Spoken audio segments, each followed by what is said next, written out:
नमस्कार दोस्तों, इस वीडियो में आप CTET upper primary English pedagogy के कुछ महत्वपूर्ण प्रश्नों की श्रृंखला देखने जा रहे हैं। CTET upper primary English pedagogy series की ये प्रमुख 9वीं वीडियो है। अगर आप चैनल पर पहली बार विजिट कर रहे हैं तो इसको सब्सक्राइब करते हुए बेल आइकन को जरूर प्रेस कर लीजिएगा। और अगर आप प्रीवियस ईयर अपर प्राइमरी और प्राइमरी सभी शिफ्टों के कंप्लीट पेपर सोल्यूशन को देखना चाहते हैं तो इस वीडियो के बाद इस वीडियो का डिस्क्रिप्शन चेक कर सकते हैं। चलिए दोस्तों, आज के इस महत्वपूर्ण वीडियो को शुरू करते हैं।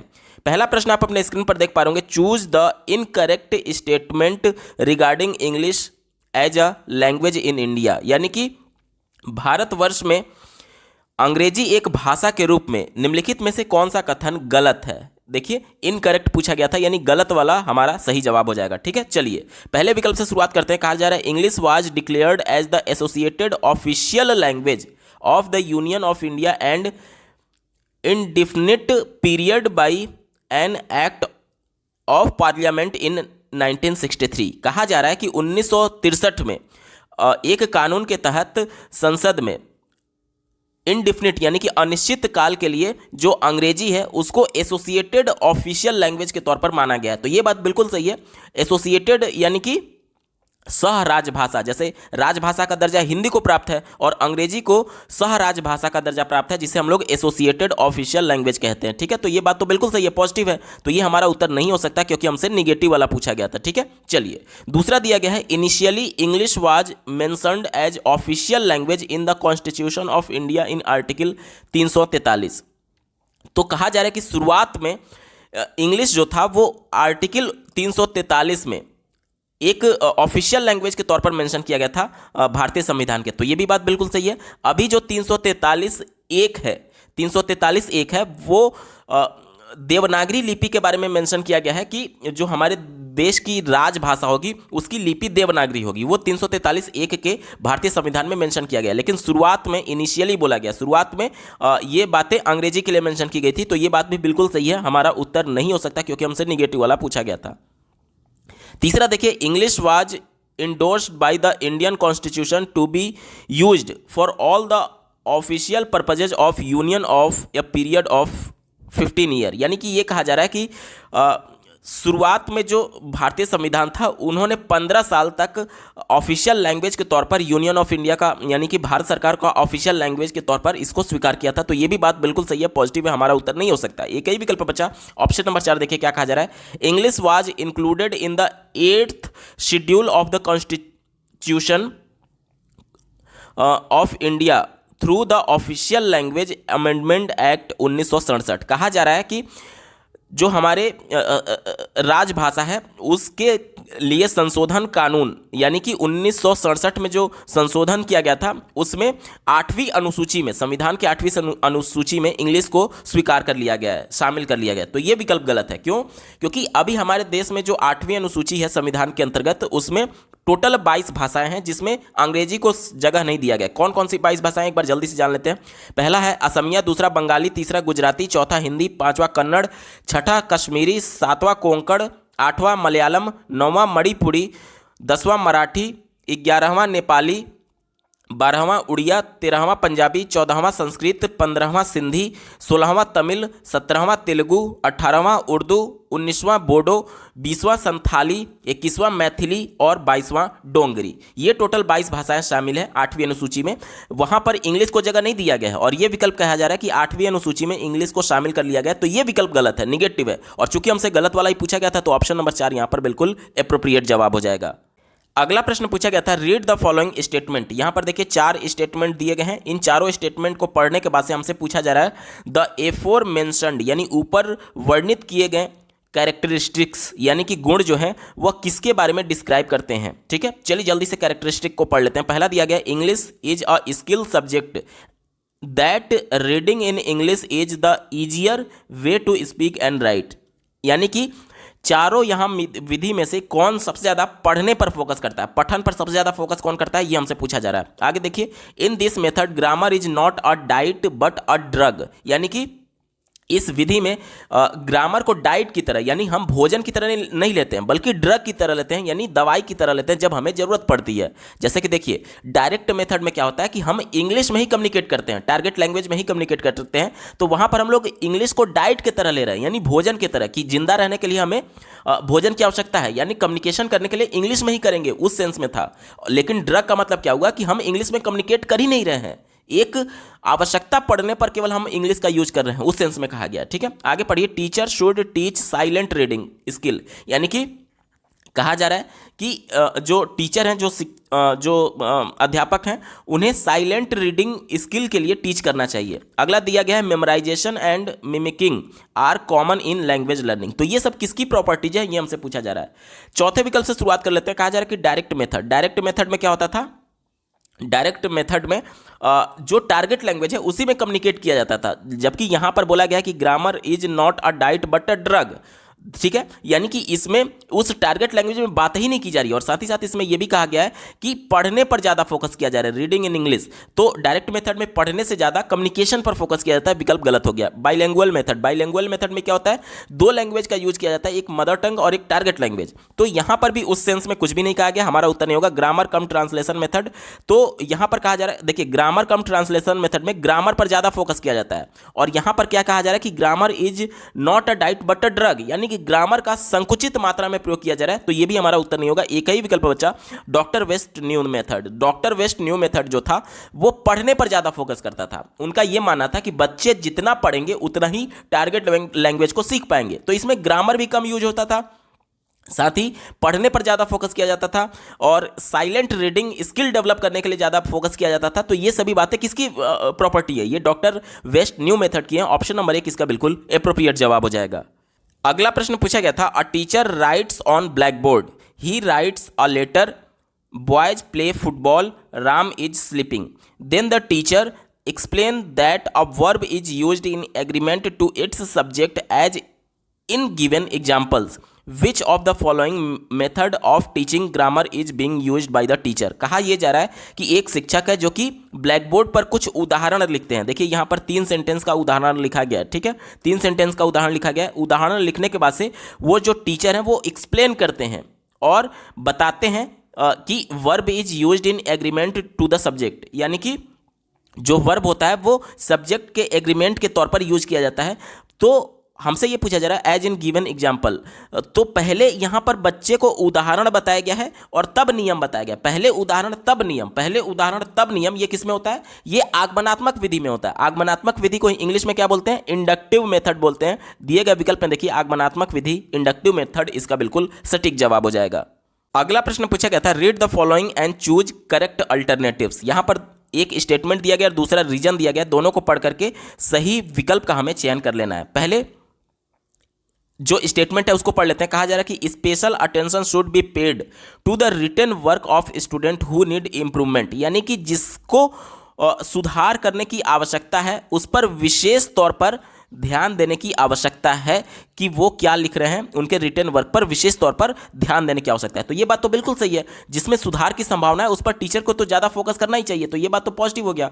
दूसरा देखिए क्या कहा जा रहा है कि showing the written work of abled students who need improvement should be guided and encourage the complete written work nicely. कहा यह जा रहा है कि जो रिटन वर्क है, जो एबल्ड पर्सन है, एबल्ड का मतलब जिसमें सुधार की आवश्यकता है, यानी कि इसको आप ऐसे समझ सकते हैं कि जो सही से नहीं लिख पा रहा है उसके रिटन वर्क को शो करने से, यानी कक्षा में प्रदर्शित करने से उसको कहीं ना कहीं प्रोत्साहन मिलेगा और इस सेंस में कहा जा रहा है कि वो और अच्छा लिख पाएगा। तो ये विकल्प निगेटिव है। जब हम किसी के रिटन वर्क को कक्षा में हाईलाइट करते हैं, आप ऐसे समझ लीजिए कि जब किसी बच्चे के परफॉर्मेंस को, जो कि अच्छा परफॉर्म नहीं कर पा रहा है, जब उस पूरे कक्षा के सामने उसके परफॉर्मेंस को हम लोग हाईलाइट करते हैं तो कहीं ना कहीं बच्चे में निगेटिव फीलिंग आता है। उससे ये लगता है कि एक तो मैं लिख नहीं पा रहा हूं, ऊपर से कक्षा में मेरी बेइज्जती की जा रही है। तो इससे निगेटिव फीलिंग आने की वजह से उसमें निगेटिव इमोशंस जनरेट होगा और जिसकी वजह से उसका संज्ञानात्मक विकास पूरी तरीके से प्रभावित होगा, क्योंकि बच्चे का जो संवेग होता है वो डायरेक्टली उसके कॉग्निटिव डेवलपमेंट को इफेक्ट करता है। ठीक है,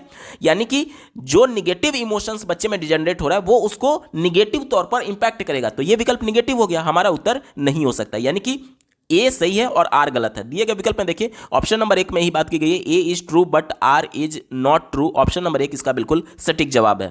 अगला प्रश्न पूछा गया था, a classroom without laughter is very dull place, यानी कि कहा जा रहा है कि एक कक्षा बिना लाफ्टर के यानी बिना हंसी के एक डल प्लेस हो जाता है, एक नीरस कक्षा हो जाता है। नीरस कक्षा मतलब बिल्कुल बोरिंग वाला कक्षा, ठीक है। Laughter in moderate way is helpful in teaching, यानी कि हल्के फुल्के जो हंसी वाला माहौल होना चाहिए कक्षा में, ताकि एक खुशनुमा माहौल हो, ठीक है। आगे पढ़िए, what is best indicated by the above statement, यानी कि ये जो ऊपर वाला स्टेटमेंट दिया गया है वह किसके बारे में सबसे अच्छे तरीके से व्याख्या करता है, ठीक है। चलिए, तो सबसे अच्छा ये व्याख्या करता है कि खुशी का माहौल बनाने के लिए प्रयास कौन करेगा? टीचर ही तो करेगा, क्योंकि टीचर के द्वारा जो कुछ भी गतिविधि कराई जाएगी, जिस विधि से पढ़ाया जाएगा, उसी के माध्यम से जो कक्षा का इन्वायरमेंट है वो खुशनुमा बन पाएगा। यानी कि बच्चे थोड़ा बहुत इंटरेक्टिव भी होंगे, बच्चे खुशी खुशी सीख भी रहे हैं। ये सब कैसे पॉसिबल है? जब बच्चे को जिस विधि से पढ़ाया जा रहा है उसमें बच्चा रुचि लेगा, और जिस विधि से पढ़ाया जाएगा वो कौन करेगा? वो टीचर ही तो करेगा। यानी कि ये क्वालिटी होगा टीचर की, क्वालिटी ऑफ इंगेजिंग टीचर, यानी कि वो टीचर उसमें क्वालिटी है कि बच्चों को इंगेज कर पा रहा है, खुशी वाला माहौल है, खुशनुमा माहौल है, पॉजिटिव इन्वायरमेंट है। ऑप्शन नंबर 1 यहां पर बिल्कुल एप्रोप्रिएट जवाब हो जाएगा। आपको लग रहा होगा कि क्या क्लासरूम इन्वायरमेंट हो सकता है क्या? देखिए, क्लासरूम इन्वायरमेंट कहने का मतलब कि देखिए, कक्षा का वातावरण केवल बात किया जाए तो वातावरण में तो आपका नीरस कक्षा भी हो सकता है और पॉजिटिव कक्षा भी हो सकता है। मतलब कि निगेटिव सेंस में भी हो सकता है कि बच्चे बिल्कुल डल बैठे हैं, और पॉजिटिव सेंस में भी हो सकता है कि बच्चे बिल्कुल एक्टिव बैठे हैं। तो ये डिफाइन नहीं कर पा रहा है कि कैसा कक्षा है, खुशी वाला है या फिर ये है, इस वजह से ये विकल्प नहीं हो सकता। मेथड ऑफ टीचिंग की बात की जा रही है, तो मेथड ऑफ टीचिंग में कई विधियां ऐसी भी हैं जो कि बच्चे को इंगेजिंग नहीं होती है, जिसमें बच्चा रुचि नहीं लेता है। तो यहां पर तो ये बताया जा रहा है ना कि बच्चे खुशी खुशी यहां पर पढ़ने में हेल्पफुल होता है, ये जो खुशी का माहौल होता है। तो यहां पर मेथड ऑफ टीचिंग नहीं है, बल्कि इंगेजिंग इन्वायरमेंट है।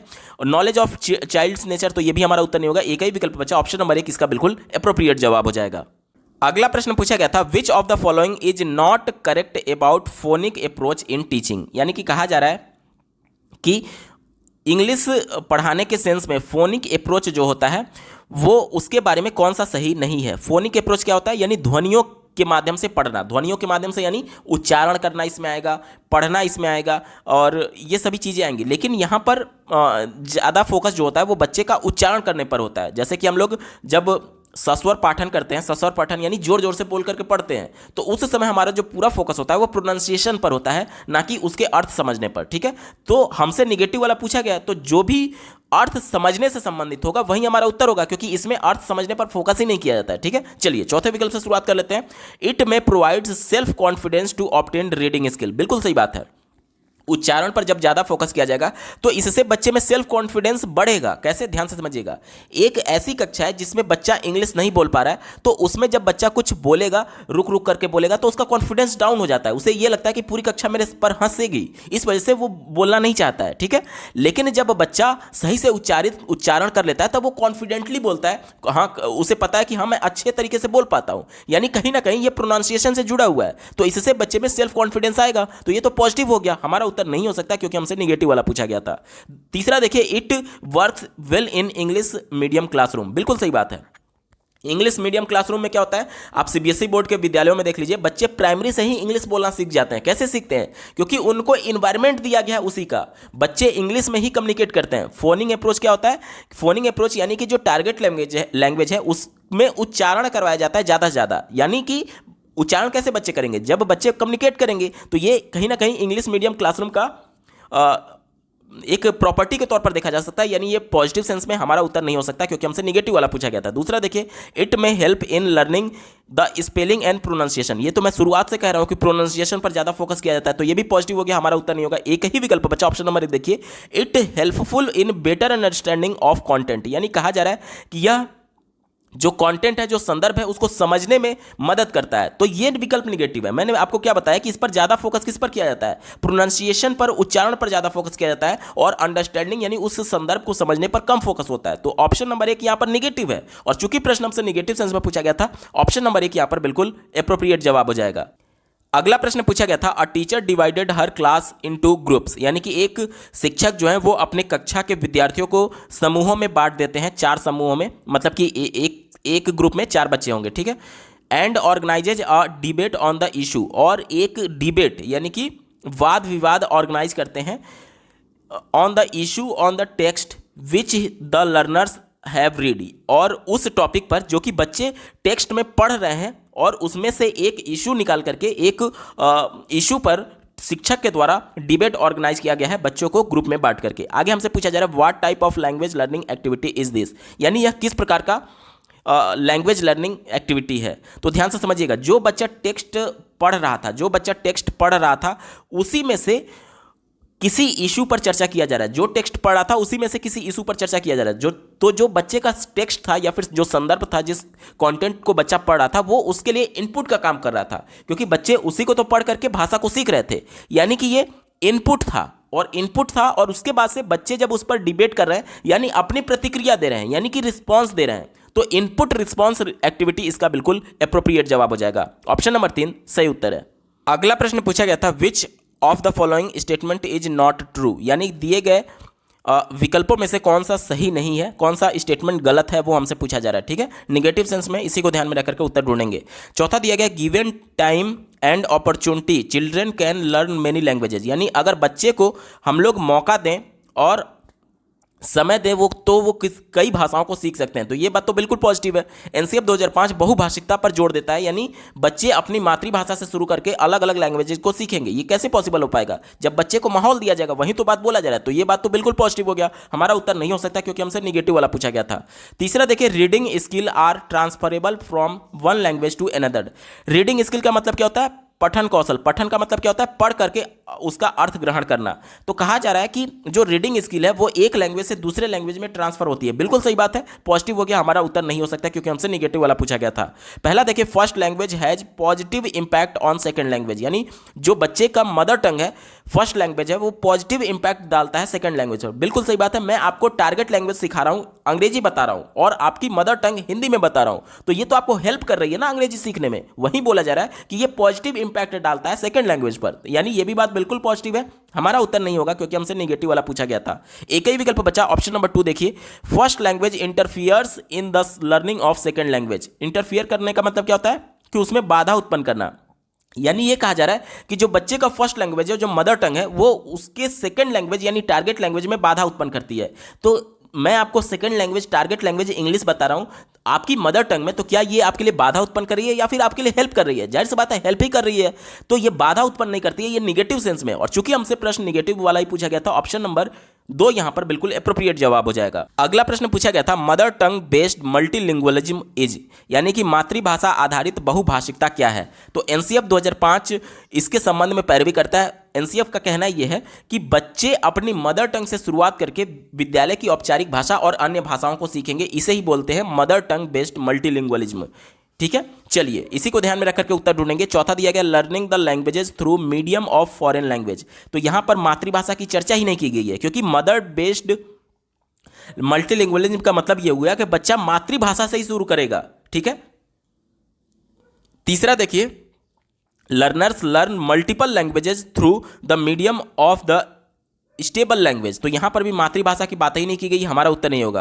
पहला देखिए, learning of content subject through mother tongue. तो केवल मदर टंग की बात की जा रही है, बाकी अन्य लैंग्वेजेस की बात नहीं की जा रही है, क्योंकि मल्टीलिंगुअलिज्म जो है वो मातृभाषा से शुरू तो करेगा लेकिन बाद में अन्य लैंग्वेजेस को भी सीखने की बात करता है। तो यहां पर केवल मदर टंग पर फोकस किया जाता है, हमारा उत्तर नहीं होगा। एक ही विकल्प बचा, ऑप्शन नंबर 2 देखिए, learners begin with their mother tongue and add many languages. देखिए यहां पर मदर टंग से शुरुआत भी किया गया है और कई भाषाओं को सीखा भी जा रहा है, यानी ऑप्शन नंबर 2 यहां पर बिल्कुल एप्रोप्रिएट जवाब हो जाएगा। अगला प्रश्न पूछा गया था comprehensible input to be introduced at the early stage of the language exposure does not include, यानी कि कहा जा रहा है कि कॉम्प्रिहेंसिबल इनपुट जो होता है उसको शुरुआती स्टेज में ही इंट्रोड्यूस करना चाहिए भाषा सीखने के दौरान, और इसके संबंध में क्या शामिल नहीं करता है, यानी कॉम्प्रिहेंसिबल इनपुट के बारे में कौन सा निगेटिव है वो हमसे पूछा जा रहा है। कॉम्प्रिहेंसिबल इनपुट को हिंदी में बोधगम्य निवेश बोलते हैं। इसका कॉन्सेप्ट स्टीफन क्रैसन ने दिया था। स्टीफन क्रैसन ने एक सिद्धांत दिया जिसके माध्यम से उन्होंने ये बताया कि जिस प्रकार से बच्चे फर्स्ट लैंग्वेज को एक्वायर करते हैं, अर्जित करते हैं, मदर टंग को अर्जित करते हैं, उसी प्रकार से टारगेट लैंग्वेज यानी सेकेंड लैंग्वेज को भी बच्चे अर्जित कर सकते हैं। इसके लिए उन्होंने 5 हाइपोथेसिस दिया था, जिसमें से एक हाइपोथेसिस इनपुट हाइपोथेसिस के नाम से जाना जाता है और उसे ही बोधगम्य निवेश या फिर कॉम्प्रिहेंसिबल इनपुट कहते हैं, कॉम्प्रिहेंसिबल इनपुट। अब इसका मतलब क्या हुआ कि मान लीजिए बच्चे का संज्ञानात्मक स्तर इतना है, आई है, तो उससे एक स्तर ऊपर जब हम लोग बताएंगे यानी i+1 बताएंगे, तब बच्चे को कुछ नया सीखने के लिए इनपुट मिलता है और इसी को बोला जाता है कॉम्प्रिहेंसिबल इनपुट। यहां पर इसको और अच्छे तरीके से मैं आपको समझाने की कोशिश करूंगा। देखिए, जैसे बच्चे का मान लीजिए संज्ञानात्मक स्तर आई है, अगर मैं आई से नीचे बताता हूं i-1, तो क्या बच्चा कुछ नया सीखेगा? नहीं सीखेगा, क्योंकि जितना बच्चे का स्तर है उससे नीचे बता रहे हैं, ये तो बच्चा पहले से जान रहा है। अब अगर मैं बच्चे के लेवल के बारे में बताऊं, आई के बारे में बताऊं, तो इतना तो लेवल उसका पहले से है, इतना तो वो पहले से जान रहा है, तो कहां कुछ नया सीखेगा? नया कुछ सीखने के लिए जरूरी यह है कि उसको कुछ उसके स्तर से ऊपर बताया जाए, और उसका स्तर जब आई था तो i+1 ही बताया जाएगा। यही कॉम्प्रिहेंसिबल इनपुट होता है, और इसके बारे में निगेटिव कौन सा है वो हमसे पूछा जा रहा है। चलिए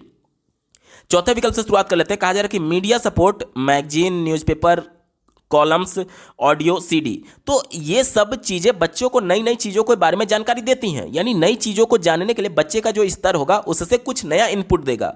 कुछ भी नया इनपुट उसके लिए कॉम्प्रिहेंसिबल इनपुट के तौर पर देखा जाएगा, यानी ये पॉजिटिव हो गया, हमारा उत्तर नहीं हो सकता क्योंकि हमसे निगेटिव वाला पूछा गया था। तीसरा देखिए, क्लास लाइब्रेरीज, क्लास लाइब्रेरी में बुक्स होते हैं, कॉमिक्स होते हैं, तो ये भी बच्चे को कुछ नई चीजें संज्ञानात्मक तौर पर वृद्धि करने में मदद करती हैं, यानी इनपुट देती हैं, यानी ये भी कॉम्प्रिहेंसिबल इनपुट का पार्ट है। हमारा उत्तर नहीं हो सकता क्योंकि हमसे निगेटिव वाला पूछा गया था। दूसरा देखिए, बिग बुक, बिग बुक में क्या क्या दिया गया? पिक्चर्स, स्टोरीज और राइम्स दिया गया है। तो जो पिक्चर होते हैं, कहानियां होती हैं, इसमें बच्चे इंटरेस्ट लेते हैं और इस वजह से वो नई नई चीज़ों को देख करके समझते हैं, तो ये भी कॉम्प्रिहेंसिबल इनपुट का पार्ट है। हमारा उत्तर नहीं हो सकता, एक ही विकल्प बचा, ऑप्शन नंबर 1। देखिए क्या बोला जा रहा है, टेक्स्ट बुक, और इसमें क्या बताया गया? Prescribed book to cover syllabus. यहां पर देखिए, यहां पर केवल सिलेबस कवर करने की बात की जा रही है। जैसे कि मैं भी अगर आपको सीटेट की तैयारी करा रहा हूं, इंग्लिश पढ़ाने में केवल कुर्रम पूरा करता कि जैसे आकर के केवल मेन उत्तर बता करके चला जाता है सिर्फ आपका सिलेबस कंप्लीट करने के लिए, तो क्या आप उसमें कॉम्प्रिहेंसिबल इनपुट मिलता है? क्या आप कुछ नया सीख पाते हैं? वो तो आप रिवाइज्ड आंसर की भी देख करके सीख सकते हैं। आपके लिए कॉम्प्रिहेंसिबल इनपुट ये होगा कि आपका जो संज्ञानात्मक स्तर है उससे कुछ नई चीजें आपको बताई जाए, तभी तो आपको कुछ नया चीज समझने को मिलेगा, और वो तभी पॉसिबल हो पाएगा जब मैं आपको डिटेल में एक्सप्लेन करूं। यानी कि केवल सिलेबस कवर करना इंपॉर्टेंट नहीं है, बल्कि बच्चे के संज्ञानात्मक स्तर से ऊपर बताने की जरूरत है। यहां पर यह विकल्प केवल सिलेबस कवर करने की बात कर रहा था, बच्चे के स्तर से ऊपर बताने की बात ही नहीं कर रहा है, वो जल्दी जल्दी केवल सिलेबस कवर करने की बात कर रहा है। विकल्प निगेटिव है, और चूंकि प्रश्न हमसे निगेटिव सेंस में पूछा गया था, ऑप्शन नंबर 1 यहां पर बिल्कुल एप्रोप्रिएट जवाब हो जाएगा। दोस्तों, CTET upper primary English pedagogy के महत्वपूर्ण प्रश्नों की यह श्रृंखला आपको कैसी लगी कमेंट के माध्यम से जरूर बताइएगा, क्योंकि आपका एक कमेंट मुझे मोटिवेट करेगा ऐसे ही महत्वपूर्ण वीडियो लाने के संदर्भ में। अगर आप सीटेट अपर प्राइमरी और प्राइमरी प्रीवियस ईयर सभी शिफ्टों के कंप्लीट पेपर सोल्यूशन को डिटेल में देखना चाहते हैं, तो इस वीडियो के बाद इस वीडियो का डिस्क्रिप्शन जरूर चेक करिएगा, और अगर आप चैनल पर पहली बार विजिट कर रहे हैं तो इसको सब्सक्राइब करते हुए बेल आइकन को जरूर प्रेस कर लीजिएगा। इस वीडियो को देखने के लिए आपका बहुत बहुत धन्यवाद। भगवान करे आपका दिन शुभ हो।